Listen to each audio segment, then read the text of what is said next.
আজকের এই মানববন্ধন ঢাকাস্থ বাগেরহাটবাসীর উদ্যোগে অনুষ্ঠিত হচ্ছে। 1970 সাল থেকে বাগেরহাট জেলায় 4টি আসন ছিল। হঠাৎ করে ইলেকশন কমিশনের টেকনিক্যাল কমিটি ওনারা একটি আসন বাদ দেওয়ার সুপারিশ করে জমা দিয়েছে নির্বাচন কমিশন অফিসে। আমরা এর তীব্র নিন্দা এবং প্রতিবাদ জানাচ্ছি এবং অনতিবিলম্বে আমাদের এই আসন পুনর্বহাল করার জন্য আমরা দাবি জানাচ্ছি। ইতিমধ্যে অনেকে আবেদন করেছে এবং আজকেও আমরা অনেকগুলো আবেদন করব।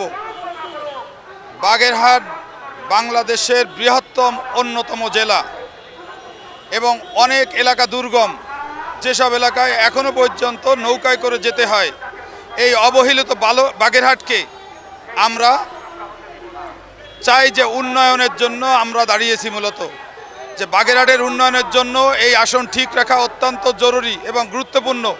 বাংলাদেশের অনেক আসন আছে যেখানে বাগেরহাটের এই বাগেরহাট 3 আসন যে কর্তন করা হয়েছে তার চেয়ে অনেক কম ভোটে একটা আসন আছে, অথচ বাগেরহাটকে তারা টার্গেট করেছে। জানি না তাদের এই উদ্দেশ্যের কারণ কি।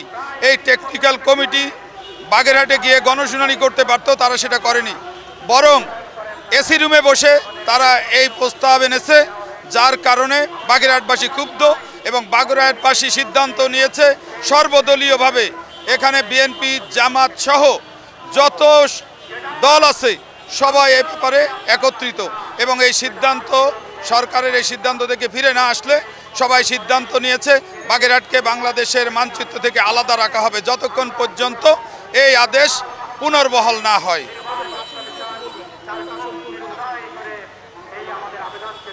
চারটি আসন হচ্ছে চিতলমারি, মোল্লারহাট, ফকিরহাট, এটা হচ্ছে বাগেরহাট 1।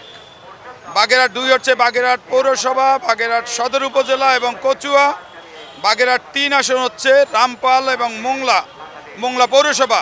আর বাগেরহাট 4 আসন হচ্ছে শরণখোলা, মোরলগঞ্জ উপজেলা এবং মোরলগঞ্জ পৌরসভা। এখানে সবচেয়ে বৃহৎ উপজেলা হচ্ছে মোরলগঞ্জ এবং মোংলা। এই মোরলগঞ্জে 16টি ইউনিয়ন রয়েছে একটা উপজেলায় এবং একটি পৌরসভা রয়েছে এবং 4টি ইউনিয়ন সহ শরণখোলা রয়েছে। এটা অনেক দুর্গম এলাকা, এখানে যে না গেছে সে বলতে পারবে না এবং এখনও এতই অনুন্নত যে রাস্তাঘাটের নাই, নৌকা দিয়ে চলতে হয়। উন্নয়নের জন্য এই আসন অত্যন্ত জরুরি। আপনারা দেখেছেন বাগেরহাট জেলার শত শত লোক এখানে উপস্থিত হয়েছে, নেতাকর্মী। আমাদের বাগেরহাট জেলায় যে 4টি আসন ছিল সে 4টি আসনকে আসন পুনর্বিন্যাসের নামে যে 3টি আসনের প্রস্তাব এসেছে তার তীব্র নিন্দা ও প্রতিবাদ জানিয়ে বাগেরহাট জেলার সর্বদলীয় সম্মিলিত একটি কমিটি তারা সবাই এখানে উপস্থিত থাকেন। সর্বদলীয় সম্মিলিত কমিটির যে নেতৃবৃন্দ, আমাদের বাগেরহাটবাসীর প্রাণের দাবি যে 4টি আসন ছিল 1970 সাল থেকে 4টি আসন ছিল, এই 4টি আসন বহাল রাখার দাবিতে আজকে এই মানববন্ধন। আমরা বাগেরহাটে যে কারণ দেখিয়ে 4টি আসনকে 3টি আসন করা হয়েছে, আসলে তা কোনো আরপিও মানা হয় নাই, এটা অনৈতিক। আমি মনে করি এটা অনৈতিকভাবে করা হয়েছে। আমরা যে কারণ দেখানো হয়েছে যে প্রতিটি আসনে 4,20,000 ভোটার থাকতে হবে, কিন্তু বাগেরহাটে যে 2টি আসনকে একটি করা হয়েছে প্রতিটি আসনে 3 লাখ 3.5 লাখের উপর ভোটার, অথচ বাংলাদেশের অনেক আসন আছে 2.5 লাখ 3 লাখ ভোটার আছে, সেখানেও একটি আসন আছে। তো আমাদের যে দাবি, আমরা 4টি আসন 4টিই রাখতে চাই এবং এটা আমাদের বর্তমান সিইসির কাছে দাবি এবং আশা করি ওনারা আমাদের এই দাবি মেনে নেবেন। দাবি যদি না মানেন বাগেরহাটবাসী আরও কঠিন আন্দোলনে যাবেন। আমরা আমাদের দাবি আদায় না হওয়া পর্যন্ত আমরা ঘরে উঠব না। আমরা অবশ্যই আমাদের দাবি আদায় করব।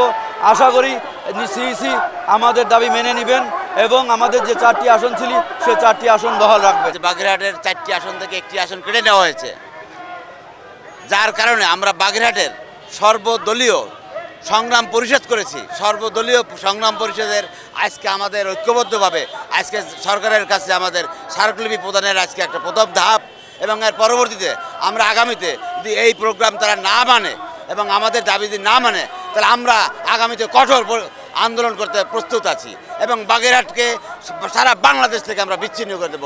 আপনারা জানেন যে ইতিপূর্বে মোংলা পোর্ট একটা বৃহৎ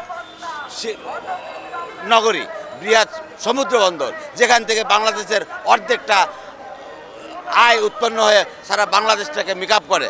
যার কারণে আমরা আশা করব সরকারের যদি সুদয় বুদ্ধির উদয় হয়, তাহলে আগামীতে আমাদের এই সিট পুনর্বহাল করে আগামীতে সুষ্ঠুভাবে আগামী ডিসেম্বরে যে নির্বাচনের ঘোষণা দিয়েছে সেখানে আমাদেরকে সামিল করতে, অন্যথায় আমরা আগামীতে কঠোর আন্দোলনের মধ্যে দিয়ে আমাদের দাবি আদায় করব ইনশাল্লাহ।